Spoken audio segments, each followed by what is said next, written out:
Okay, welcome to Module 3, which is called Clinical Exercise Physiology and Graded Exercise Testing. And this is a pretty short module because it comes with your midterm, so let's just talk about it a little bit. First of all, what does exercise as medicine mean? The ACSM came up with that motto a few years ago, and we need to talk about what it might actually mean. If exercise really is medicine, how is it used in treatment? And finally, if we're using it to treat people, then we might be talking about people who have diseases like cardiovascular disease or have other health risk factors. So what precautions should be taken if there are such risk factors? So let's just tackle those one at a time. What does exercise is medicine really mean? Here's the motto, by the way. You might see this all over the place and you've probably seen it in your book. But does it literally mean that it's medicine?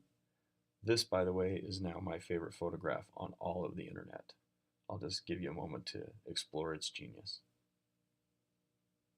Yeah, that's enough. All right, so how can exercise be used in treatment? As we age, we start to enter risk factors. Our hearts need strengthening.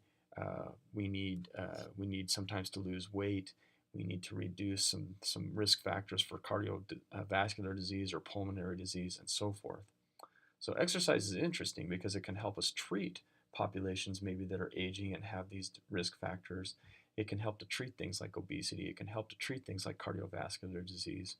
But the problem is that there might be actual risk factors that come with those same diseased conditions. So exercise, as you learn in exercise physiology, does things like increases your heart rate, increases blood pressure, and so on and so forth.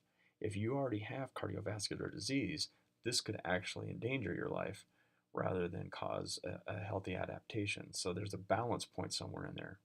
Clinical exercise physiologists have to learn what that balance point is. And one of the ways that they do this, and one of the tools that they use, is what's called graded exercise testing.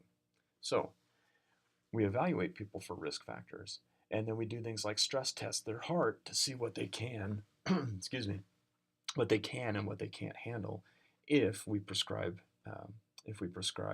exercise for them. So working together with a physician, clinical exercise physiologists put people through things like stress testing for their heart. This is called a graded exercise test. And what it means is that we have people exercise and we monitor things like heart rates and their ECG, and sometimes we'll monitor things like their respiration and their intake of oxygen and so forth.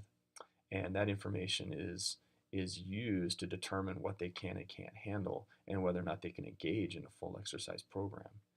It's called a graded exercise test because the level of intensity of the test is increased a little bit at a time and a little bit at a time until we figure out where somebody's actual point of being at too much risk really is.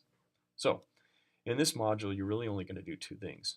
You're going to explore the clinical applications of exercise physiology. So you'll talk about what's commonly called clinical exercise physiology.